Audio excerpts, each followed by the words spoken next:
Mr. Tucker, the hockey pitch at the National Sports Center is now actually being relayed. There's been a delay, but you're now back on schedule. Can you give us an update on the progress of the work that's going on up there? The resurfacing is going very well. We're actually ahead of schedule. We initially expected for the work to be completed at the end of May, and it now looks as if it will be finished closer to the end of April. There have been a few things that have held us back, even in meeting that goal, but such as the weather and shipping issues and customs. But at the end of the day, we anticipate being ahead of schedule, and by that I mean finishing around the end of April. Now let's talk a bit about the communication that you've had with the Hockey Federation. Obviously, part of their season has been disrupted because of this. What sort of reception have you been getting from them? Our dealings with the Hockey Federation have been great, actually. The communication, we've tried to communicate as best we could. Certainly, we were working on someone else's schedule, so because it's being replaced under warranty, we weren't able to set the schedule as we would have liked. Ideally, or initially, the plan was to have this done before Christmas, but there were issues that they had that needed to be rectified first, and so the best time for the Shaw Sportex, the company that's doing it, was now.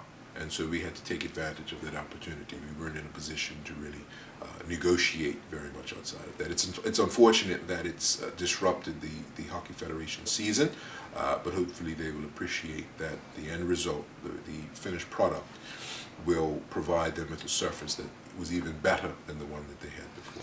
Now, does a new warranty date start? Yes, the warranty has been extended.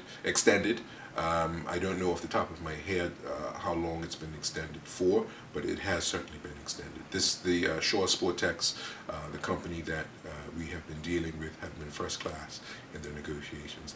They've stuck to their word. We've had to provide very minimal support.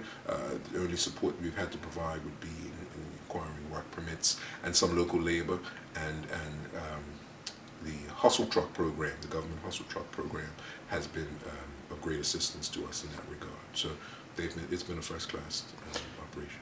Right. Now, looking at how they do it, it requires gluing and stitching. That's right.